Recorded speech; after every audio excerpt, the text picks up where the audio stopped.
এই চলে এলাম নির্মা ধাবা অ্যান্ড রেস্টুরেন্টের আজকে রান্নাঘরটা আপনাদেরকে দেখাবো। রান্নাঘরটা কিন্তু মাজা ঘষা নাই, কিন্তু সেই রকম খাবারের সেন্ট কিন্তু এখন পাচ্ছি। এইখানে নির্মা ধাবা অ্যান্ড রেস্টুরেন্টের রান্না হয়।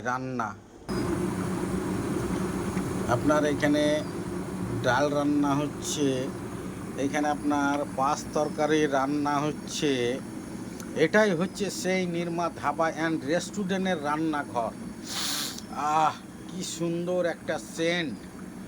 এত সুন্দর লাগবে খেতে, এত ভালো লাগবে খেতে, আপনারা না খেলে বুঝবেন না যে কত সুন্দর একটা স্বাদ। হাইরে সেন্ট আর হাইরে রান্না, কালারই বাকি সুন্দর হয়েছে। চিকেনের সেনে তো মুখে জল চলে আসছে। কি সুন্দর সেন্ট! এই মাছ রান্না হয়েছে, এটাও আপনার মাছ রান্না হয়েছে।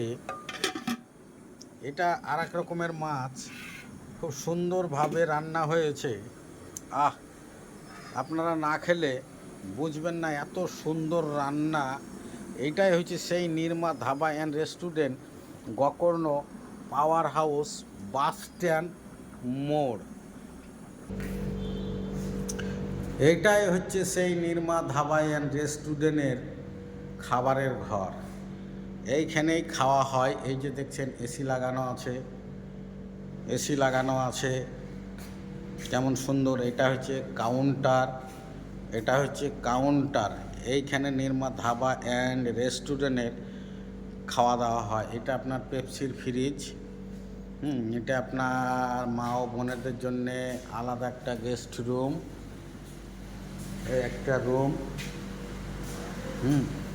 এটাই হচ্ছে সেই নির্মা ধাবা অ্যান্ড এইটা হচ্ছে সেই নির্মা ধাবা অ্যান্ড রেস্টুরেন্টের সাইনবোর্ড।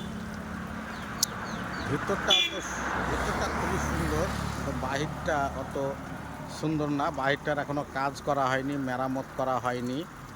এই হচ্ছে সেই নির্মা ধাবা অ্যান্ড রেস্টুরেন্ট।